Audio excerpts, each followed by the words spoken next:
Well, Lil Durk's guy, THF Bezu, was shot and killed recently. I didn't realize that THF stands for Trigger Happy Family. Yeah, it does. So, man, Okay. it's really sad because I'd followed Bayzoo quite closely. He'd even shouted me out in an interview on No Jumper, kind of talking about me doing the King Von serial killer documentary. I really respected Bayzoo because I feel like he was somebody from the streets that understood like the notoriety and the attention that you might get from someone like me covering you is really a positive for your career. And you know, like I say, he touched on it in a No Jumper interview. He kind of said like, you know, I can't remember exactly what he said, but it's sort of along the lines of like, oh, Ross be doing too much, but he'd be on point as well, and he kind of bringing attention to what we got going on. So I really respected that. I felt like he was somebody clearly was very smart and he understood like the bird's eye view of what's going on in this drill scene. And I had just done a video about the whole Trigger Happy family like 2 weeks before he passed away. And this happened to me a couple of times, man, when there's people I've been really interested in. I've done a deep dive and I've done content on them, and then they just die like soon after.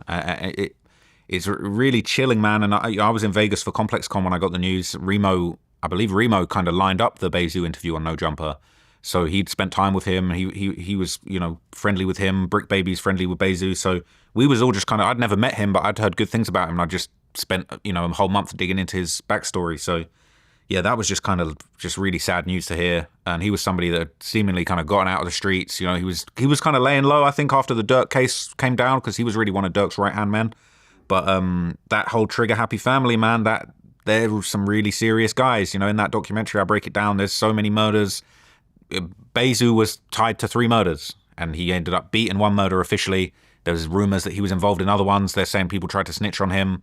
But obviously he didn't end up going down for any of those murders, and obviously lost his life. But you know, it's no secret a lot of people wanted to get Bayzoo out the way, and there's probably like 2 or 3 different gangs that probably would have wanted to do that to him. And right now it's still unclear who was responsible. And you know, the surveillance footage of the murder came out damn near within a few hours of the murder. So we're seeing the footage of people getting killed before the cops are even coming forward with who might have done it. So that's crazy, and it breaks my heart to see that. You know, I don't get off on watching murder footage or anything like that. Like, bro, you see these things and it's like, man, like, you know, Remo's just talking to this guy, and you know, you see the footage and it's just horrible the way people be going out. So yeah, rest in peace to Bayzoo, man. Super sad.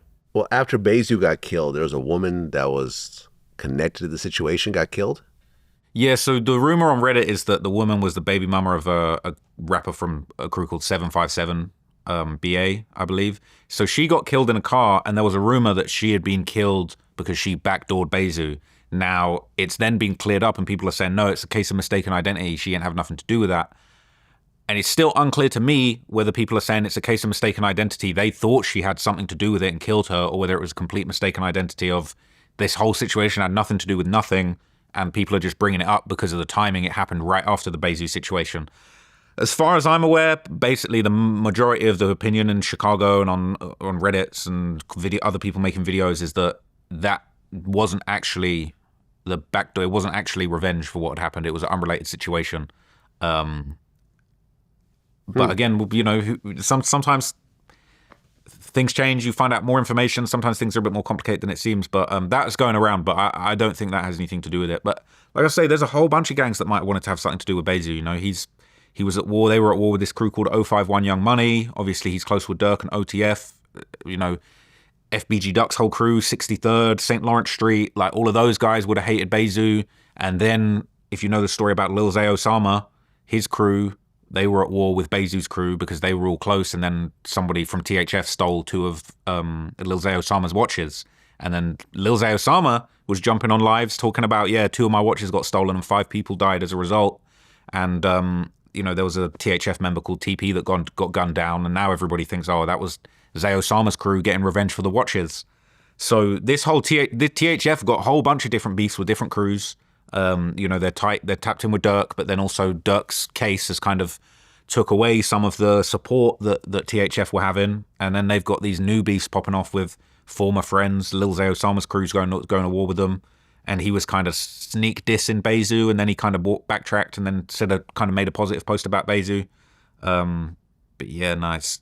It's super complicated, and that, like I say, the Trigger Happy family, there's a serious crew. So there's been a lot of talk about 20 for 1.